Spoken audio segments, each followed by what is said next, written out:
E toi whaatalo whātu I lau whaafonga angale nei tū lao lea so a lo maia o nisi ne o tātou reporti o mawhaina tū whātasia e lau Radio Samoa. I le amatai o le sāwalinga mō le nei masino au kuso ma le angātu I le nei vaitau mālulu. O leo na māua I reporti ma whaamaumaunga le au nanga o le wā aitau po le Met Services, le mālosi ma le maualunga o tūlanga o le mālulu I le pō le aso lulu. Ma le tatonunga o le awhapea foi I le anga I atu le pō le asa tofi. Whamaumaunga o nisi o vaenga o au kilani e au fiele malaiva a lele whaavao mālo, ma whenua pai, e ono pa ai le tūlanga le mawhanawhana, mai le lua tikeri I lalo ifo o le o. Ai o Waikato, e ono o atu le whātikeri I lalo ifo le o, ma e ono o atu foi le se fulu tikeri I lalo ifo le o, I nisi o vaenga o South Island. Whamanino le sui le wa aitau ia John Law, o whetaia ingo le ea malulu o matangi e angi mali e mai ma le langi le lei o le tau, o le a moli mawina I tūlanga o le pa ua kiona I lungo o wala I le tai au. Ufauto ina ai ave ta avale ina ia whae tete I lungo o wala tele I le whewa I atu wai. Ua whailoa mai fo e le Transpower, le maualunga o le whaonga ai o le elitise. O se teimi mua le ua vai e le maualunga tele o le elitise ua whaonga ai nei tangata. Ua whamawina le toa tele o I lātou o loo mō mia le vaenga taua. O loo tau mawhai mālosi le au nanga I whaasoso atu le mālosi anga o le elitise I tangata lau tele au tali ai tūlanga mālulu. Lea foi ua mai tauina ma valo ia o le a whaalongoina I le tai au le asfarile. Ua whailoa mai le ofiso whai numero wha maumawina New Zealand, le maualunga o pasene ua iai le numero tangata o e le o iai ni ngā luenga I totono New Zealand, lea ua o atu nei I le 5.1 pasene, ma le 5.4 fasa iai le kuata ua mawai. E silia ma le selau ono sfulu ono afe tangata ua le ai ni ngā luenga, ma e tusa ma le tasi o vai 5, o ilato ua silia ma le tausanga o sa ilipea ni ngā luenga. O le vaenga o tupulanga talavou, sfulu 5 tausanga anga e sfulu 1 tausanga le mātutua, o lo whamawina le matua ia a fietele.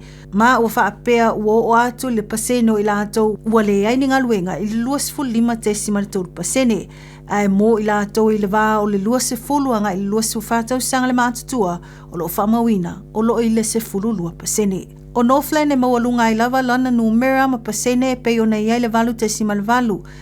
So ai ma au kila ne ono tesima le 5, ai o Otago ma Canterbury o lo mawalalo pea lea pasene.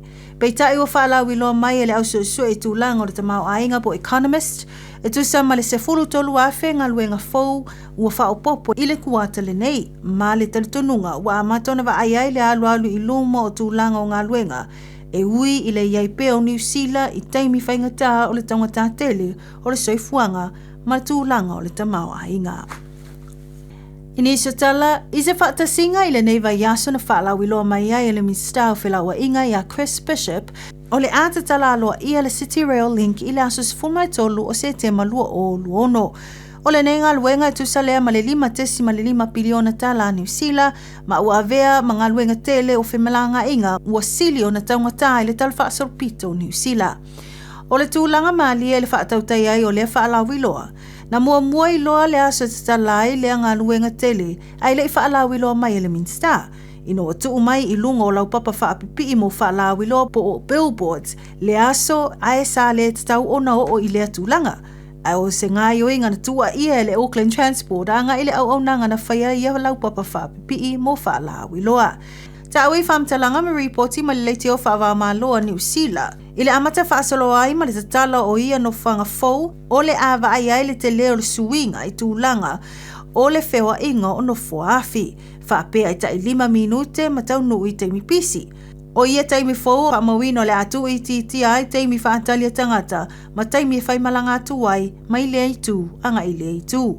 Le ama whai foi o na asia ia no whanga fau mo no foafi, a wā mai mo anga tangata lau tele, ina I aso e le otoi mamao. Mai tala I ta alonga I le mai ai o le tautua o le lii o tuna tuitama mo le au le moana Pasifika. O lea ua whilwhilia masaini atu o le Highlanders e ta alo mo le lato kalapu.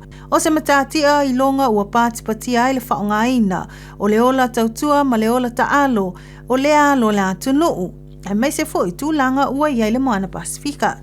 E lua tausanga na taalo ai tuna mo le moana Pasifika, ma e whaapea foi o na ia taalo mo le au le manu Samoa i le taitoa sfuli ma le tausanga lua o lua wha, ma le au taitoa fitu a le atunu. Le foi na whaamawina le maata ina o ana tau mawhainga. I whaamaumaunga e tolu se fulu ana sikoa na maua mai ai le whaasolonga le tamirisanga lona 5 a le taitoa fitu po le World Series. Ta ua le whaalia ai o le anganga whaafitai o le alo Samoa i le awanoa ua ia maua. Le na ia whaafitai ai le tapa au sili, masi o na ainga, i le lango tu ina atu ia te ia.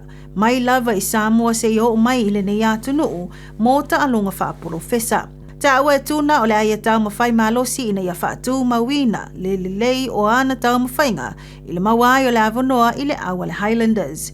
E lua tausanga o le ata alo ai tuna mo le awa o le Highlanders i talonga o le Super Rugby Pacific.